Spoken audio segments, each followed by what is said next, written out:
Hey guys, I'm Brian. And I'm Terry. Welcome back to another episode in our Forest to Farm series here on Survival Dispatch. Today we are stepping back a little bit in how we do things. Yeah. We had our power put in not too awful long ago, and like we said, the energy company did not follow our request. No, they didn't. We cut a 10-foot wide path down through the woods. We asked them, would they stick to one side? They said, no problem. It was flagged exactly where the line was supposed to go. We came out here the morning that they were doing it, and they were standing around like most service people do, and drinking their coffee and talking and smoking their cigarettes, and we thought, we got a good while. They said they'd be there most of the day, so we had a few things we needed to run and do real quick. We got back, they were done. Yeah. They were packing it up and leaving. They got all the way to the end of the They ran 200 area, some odd feet exactly how we wanted. and then The cut last 50 diagonal feet. and went right up against a great big stump that we can no longer dig out because They buried a power line right next Right to against it. We were going to have it dug up. yeah. And That's why we wanted them to go wide for two reasons. So we could dig that stump up and so we could run the water line with no problem. Yeah, so then we had all these trees in the way for the water line. And we were thinking, let's just go rent the Mini X, spend a day digging up trees and stumps and make a new path to get through there. And because we had to trench down through there to get the water line buried. And the more we looked at it, we realized we were creating a lot of extra work for ourselves. And for that time, we just didn't have the time for it. No, so we were figured, these trees are less than a foot in diameter. We're both in pretty good shape and we like to work hard and work stupid. So we figured why not just dig two trees up by hand and pull them over with the tractor when you get down to the taproot. So that's what we did. Yeah, that's what this video is. So we hope you guys enjoy.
Let's see how much I need. You can pull it out further, don't matter. Yeah, we can always drive it out. It's not like we have a limited amount of rope here. So what I do is my bowline on a bite, really simple knot to untie, even after weight has been added to it. If you want to see how to tie it, I'll put a link in the description below. We did a video on tying a bowline on a bite. But now, this is super simple. All we do, if you want to get in close, Dad,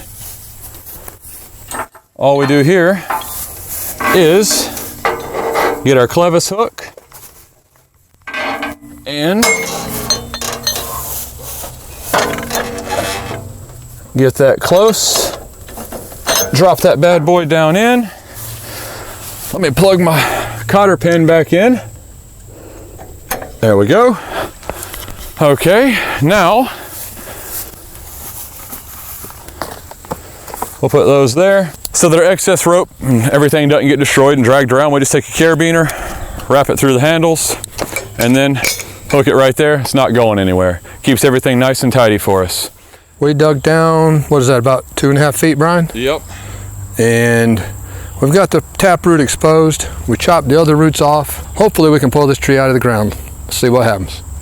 I don't know if you guys know my motto yet or not, but ROPS up, buckle up. Let's do this.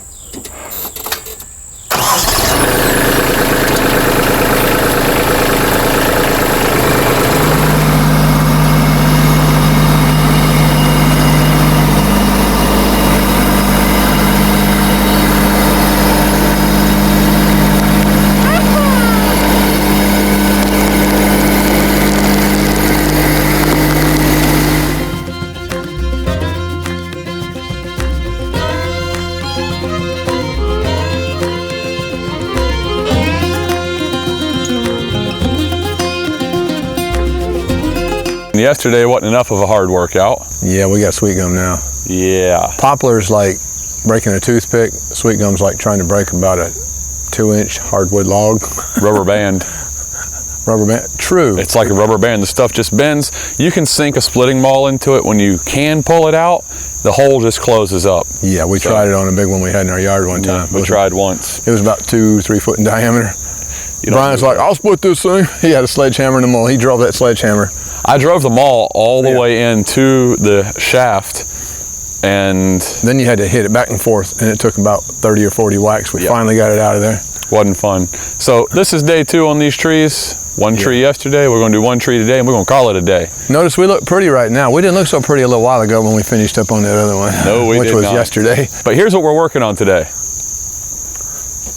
It is that sweet gum, but since we dug all this out on the tree yesterday, maybe that'll give us a little more room to pull dirt over and make it a little easier. What do you think, Pops? I think you're probably right. We got an arsenal of tools here. Yeah, today we remembered, since we knew what we were doing, we brought a few extra tools. Some of them sweet gums, now this one isn't very big yet, so it might not be too bad. They just get like a spider web, gnarly as can be. This thing's about 17 pounds, and it will go in there and get the dirt off them roots, hopefully. We also brought a trenching shovel and post hole diggers to get the dirt out of the hole. Yeah, I was down there trying to scoop that dirt out of a 2-foot deep hole, 3 foot, whatever, 2 foot. Wasn't fun. Not easy. Post hole diggers are a little easier if it's not powder. If you guys didn't notice, this little kneeling pad from Lowe's, I think we paid like 10 bucks for it. That kneeling pad is one of the best investments we've made, because you got to get on your knees a ton to do this kind of work. Just do anything out here, and that really saves you. Yeah, we doing electrical contracting. Yep. We're on our knees all the time on hardwood and always something. Plywood and crawling under houses where there's rocks and bricks. And work smarter, not harder, like we're fixing to do.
We've discovered 3 tap roots going down, and as you can see right here, Dad has been chopping on one, trying to break it up just a little bit, and the other 2 are pretty buried right now. Yeah.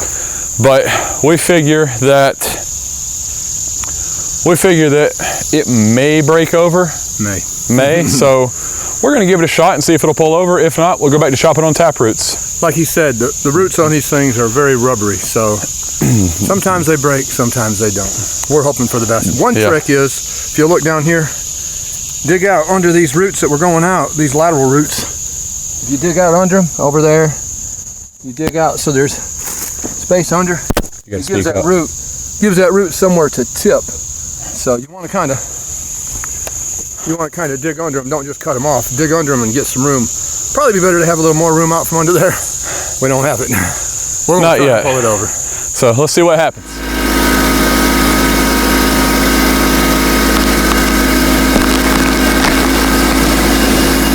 Thank you, baby Jesus. Like you saw, we just pulled that tree over with the tractor using this knot. Now, let me show you just how easy this is to untie. All you do, come in close, Dad.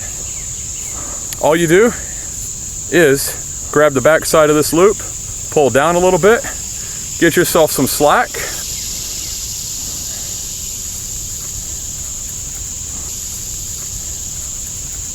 and boom, it's untied. Nothing to it. I'm guessing a couple of tap roots are still attached, but at least they'll be easy to cut. Yeah, we can probably chop them in two. Well, they might have broke. They broke. The tap roots broke. Good deal, Lucille. That is awesome. Alrighty, we got it. None wrongy. Now, we need to get this thing processed and cleaned up so we can go eat. Yeah, boy, hey, we got this done fast. Yeah. Having that first hole next to the stump really helped. Yeah. A lot. My glove off. Ugh. And let's see what time it is. It is 9:08. That took us less than an hour to get down. Wow, that's good.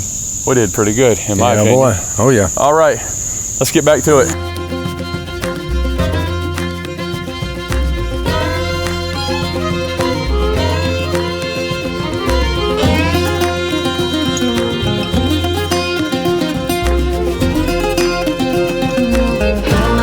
Well guys, we hope you enjoyed this video. You know, it's a lot of fun getting out here working hard, burn a lot of toxins out of your system with all that sweating. Good exercise, definitely. Very good.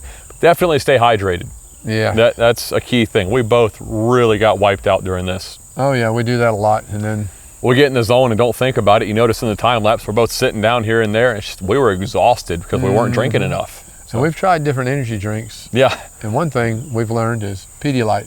Yes, we've covered. It's very good. We do photo and video for a living, and we've covered some shooting matches. And in doing that, you see a lot of the guys who are pro shooters drinking Pedialyte throughout the matches. You're not going to have a sugar high or a sugar crash. It's very low sugar. It replaces the electrolytes you need, and it actually tastes good. Yeah, it's got the things you need and it don't have the things you don't want. That's in most of those other drinks. Yeah, it's not super sweet, so it's really good. You get used to it, and Dad actually craves it now when he gets thirsty from the heat. The orange tastes like those little freezy pops. The freeze pops, yeah. That you squeeze out of the pack and yeah, good stuff. How's that go again? Hope you guys enjoyed this video. If you did, give us a big thumbs up for a like. Hit that subscribe button. Hit the bell next to the subscribe button so you get notified when new videos come out. When new videos come out, how about that? I'm getting off too fast. Check us out on Instagram and Facebook, and have a good one, guys. See you next time.